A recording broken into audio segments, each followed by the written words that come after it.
So ಇವರಿಬ್ಬರ ಮಹಾನ್ ವ್ಯಕ್ತಿಗಳ ಭಾಗ್ಯವನ್ನು ಮರಗಳಲ್ಲಿ ರೋಮಾಂಚಿಸಲಿ ಎಂದು ವಿನಂತಿಸಿಕೊಳ್ಳುತ್ತೇವೆ.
ದ್ವಿತೀಯ PUC ವಿದ್ಯಾರ್ಥಿಗಳ ಪಟ್ಟಿ: Chandana AN, Malashri S, ನಿತ್ಯಪ್ರಿಯಾ S, Spandana MR, Ruchita R ವೇದಿಕೆಯ ಮುಂಭಾಗಕ್ಕೆ ಬನ್ನಿ.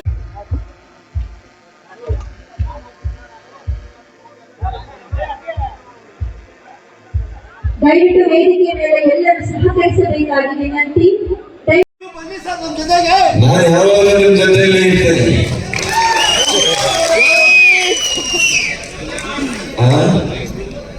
ನೀವು ಬನ್ನಿ ನಮ್ಮ ಜೊತೆಗೆ.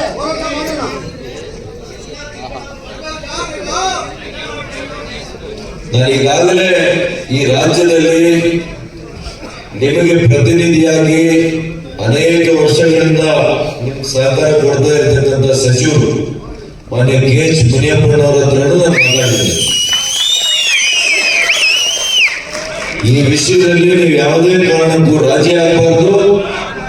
ಅವರು ನನಗೆ ಹೇಳಿದ್ದಾರೆ,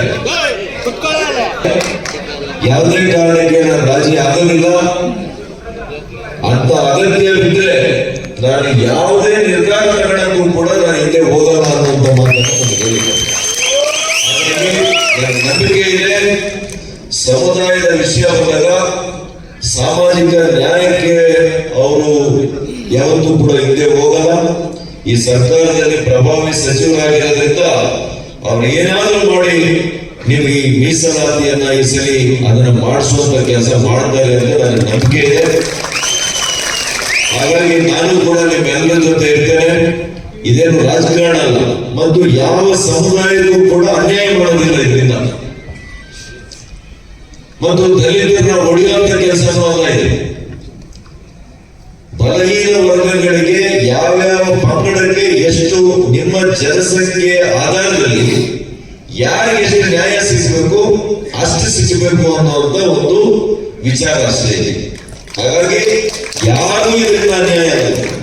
ಇದನ್ನ ಸುಮಾರು 1.25 ವರ್ಷ ನಾವು ಚರ್ಚೆ ಮಾಡ್ತಾ ಇದ್ದೀವಿ. ಮಾಧುಸ್ವಾಮಿ ಅವರು ಸಬ್ ಕಮಿಟಿಯ ಚೇರ್ಮನ್ ಆಗಿದ್ರು, ನಾನೊಬ್ಬರೇ ಸದಸ್ಯರಿದ್ದೆ, ಗೋವಿಂದ ಕಾರಜೋಳ ಇದ್ರು. ಪ್ರತಿಯೊಂದು ವರ್ಗದಿಂದ ಕೂಡ ಇದ್ದೀವಿ, ಎಡವರ್ಗಗಳು, ಬಲವರ್ಗಗಳು, ಮತ್ತು ನಮ್ಮ ಇದರಲ್ಲಿ ಕೂಡ ನಾವು ಪ್ರಭು ಚವಾಣ್ ಇದ್ರು. ಅವರ ಸಮುದಾಯಗಳಲ್ಲಿ ಎಲ್ಲ ರೆಪ್ರೆಸೆಂಟೇಷನ್ ಇತ್ತು. ನಾವೆಲ್ಲ ಮಾಡಿದ್ವಿ, ಅದೇ ಸರಿ ಇತ್ತು. ಆದ್ರೂ ಕೂಡ ಇದನ್ನು ಬದಲಾವಣೆ ಮಾಡಿದ್ರು ಪರವಾಗಿಲ್ಲ. ಆದ್ರೆ ಅದನ್ನ ನೀವು ಜಾರಿಗೆ ತರಬೇಕು. ಮತ್ತೆ ನೀವು ಹೆಂಗೆ ಅಂದ್ರೆ ಮೊದಲನೇ 5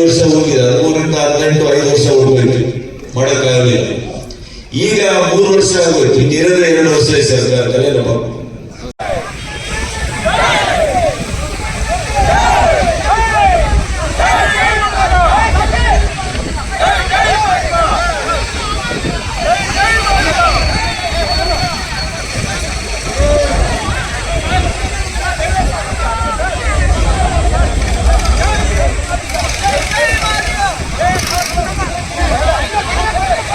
Thank you.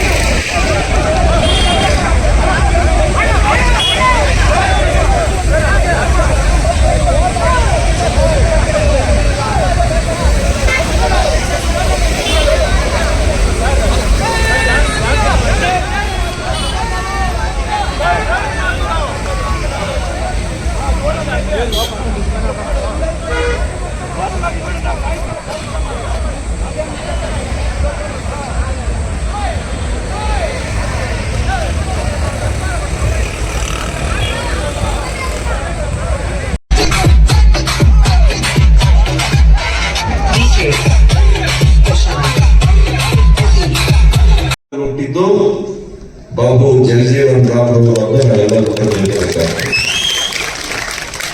ಇವತ್ತು ಅವರ ತಂದೆ ಶೋಭಿರಾಮ್ರವರು, ತಾಯಿ ಬಸಂತ ದೇವಿಯವರು,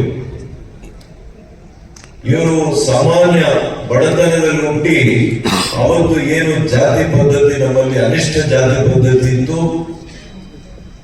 ಅದರ ಎಲ್ಲ ಕಷ್ಟಗಳನ್ನ ಕೂಡ ನೋಡಿದ್ವಿ. ಡಾಕ್ಟರ್ ಬಾಬಾ ಸಾಹೇಬ್ ಅಂಬೇಡ್ಕರ್ ಅವರ ಆಶಯ ಮತ್ತು ಅವರು ಏನು ಸಮಾಜಕ್ಕೆ ಹೇಳಿಕೊಂಡಿದ್ರು ಅಂದ್ರೆ ಬಲಹೀನ ವರ್ಗಗಳಿಗೆ ವಿಶೇಷವಾಗಿ ನಾವ್ಯಾರು ಕೂಡ ಯಾರೋ ನಮ್ಮ ಮೇಲೆ ಇದ್ದಾರೆ, ದೇವರು ಬಂದು ಆಶೀರ್ವಾದ ಮಾಡ್ತಾರೆ, ಅದು ದೇವರೇ ನಮಗೆ ಮೇಲೆ ಕೆತ್ತುತ್ತಾರೆ ಅನ್ನೋದ್ರಲ್ಲಿ ನಂಬಿಕೆ ಇಟ್ಕೊಳಕ್ ಹೋಗ್ಬೇಡಿ. ಶಿಕ್ಷಣದಿಂದ ನೀವೆಲ್ಲ ಕೂಡ ಸಬಲೀಕರಣ ಆಗಬೇಕು. ಶಿಕ್ಷಣ ಒಂದೇ ನಿಮ್ಮನ್ನ ಮೇಲೆತ್ತಲಿಕ್ಕೆ ಶಕ್ತಿ ಇರ್ತಕ್ಕಂಥ, ನಮಗೆ ಇರ್ತಕ್ಕಂಥ ಆಯುಧ ಅಂತ ಹೇಳಿ.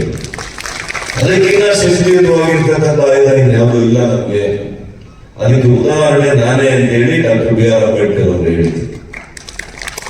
ಅದಕ್ಕೆ ಯಥಾವತ್ತಾಗಿ ಅವರ ಆಶಯವನ್ನ ಯಥಾವತ್ತಾಗಿ ಯಾರಾದರೂ ಪಾಲನೆ ಮಾಡಿದ್ರೆ ಈ ಸಮುದಾಯದಲ್ಲಿ ಹುಟ್ಟಿರ್ತಕ್ಕಂಥವರಲ್ಲಿ ಇವತ್ತು ಇವತ್ತು ನಮಗೆ ಜಗಜೀವನ್ ರಾಮ್ ಅವರು ಅಂತೇಳಿ ನಾನು ಹೇಳಲಿಕ್ಕೆ ಬಯಸ್ತೇನೆ. ಅವರು ನೀವೆಲ್ಲ ನೋಡಿರ್ಬೋದು, ಗಣಿತದಲ್ಲಿ 100 ತಗೊಂಡಿದ್ದಂತೆ, ವಿಜ್ಞಾನದ ವಿಷಯದಲ್ಲಿ 100 ತಗೊಂಡಿದ್ದಂತೆ. ಅಂದ್ರೆ ಅಷ್ಟು ವಿದ್ಯೆಯಲ್ಲಿ, ಶಿಕ್ಷಣದಲ್ಲಿ ಪ್ರಾವೀಣ್ಯತೆಯನ್ನ ಪಡ್ಕೊಂಡಂತಹ ಒಬ್ಬ ಧೀಮಂತ ವ್ಯಕ್ತಿಯಾಗಿದೆ. ಅಷ್ಟಕ್ಕೆ ನಿಲ್ಲಿಸಲಿಲ್ಲ ಅವರು.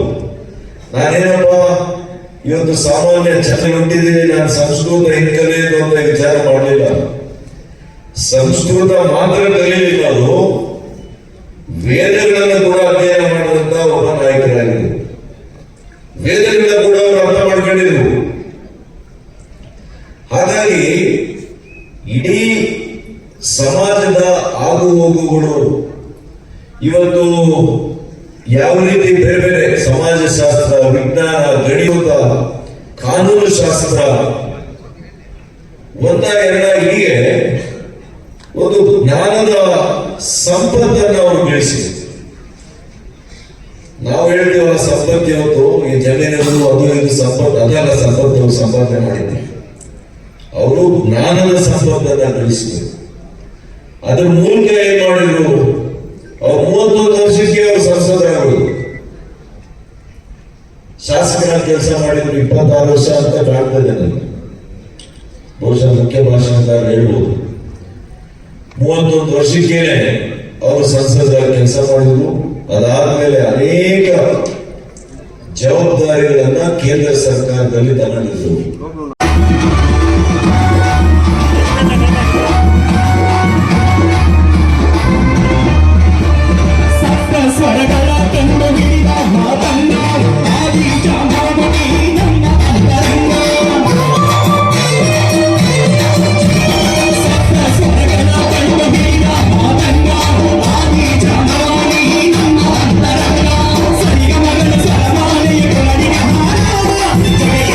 కలిసిన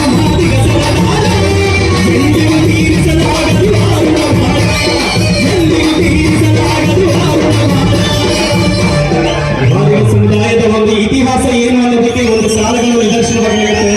ಏನ್ ಕೊಟ್ಟಿದೆ ಈ ಸಮಾಜಕ್ಕೆ ಮಾದಿಗ ಸಮುದಾಯ ಅನ್ನೋದಕ್ಕೆ? ಎಲ್ಲಿವರೆಗೂ ಈ ಭೂಮಿ ಮೇಲೆ ಸಂಗೀತ ಇರುತ್ತೋ ಅಲ್ಲಿವರೆಗೂ ಮಾದಿಗ ಸಮುದಾಯದ ಚರಿತ್ರೆ ಪುಟಗಳು ಇರ್ತೇ ಇರುತ್ತೆ. ಸರಿಗಮಗಳ ಸ್ವರಮಾಲೆಯ ಕೊರಳಿಗೆ ಹಾರ, ಜಗಕ್ಕೆ ಸ್ವರ ಕಲಿಸಿದ ಮಾದಿಗ ಸರದಾರ, ಎಂದಿಗೂ ತೀರಿಸಲಾಗದು ಮಾರುಣ ಭಾರ, ಎಂದಿಗೂ ತೀರಿಸಲಾಗದು ಮಾರುಣ ಭಾರ. ಜೈ ಮಾದಿಗ, ಜೈ ಮಾದಿಗ, ನಿನ್ನಿಂದಲೇ ಸಾಧಿಸಲಾಗದು ಈ ಕನ್ನಡ. ಜೈ ಮಾದಿಗ, ಜೈ ಜೈ ಮಾದಿಗ,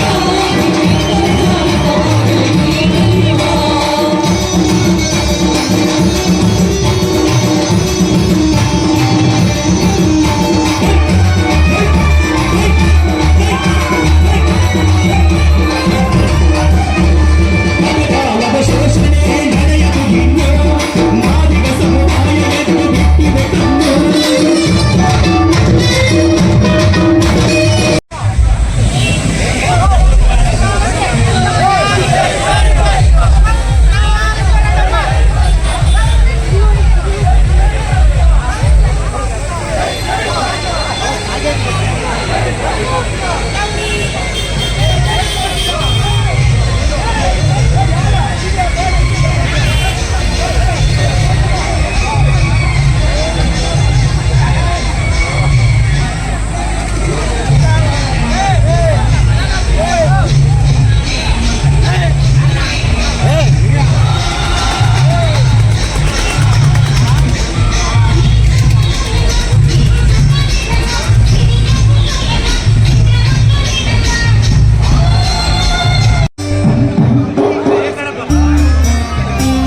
ಬಾನು ಜಲ್ವರ ಬಗ್ಗೆ ನಾನು ಆಗಲೇ ಹೇಳ್ತಾ ಇದ್ದೆ, ನೀವು ಚಿಕ್ಕಬಳ್ಳಾಪುರ ಜಿಲ್ಲೆಯ ಹುಡುಗ ಅಂತ. ಚಿಕ್ಕಬಳ್ಳಾಪುರ ಜಿಲ್ಲೆಯಲ್ಲಿ ಯಾವುದೇ ಕಾರ್ಯಕ್ರಮ ಆದ್ರೂ ಇಷ್ಟೇ ಆಕ್ಟಿವ್ ಆಗಿರ್ತಾರೆ. ಇದನ್ನ ಬಿಟ್ಟು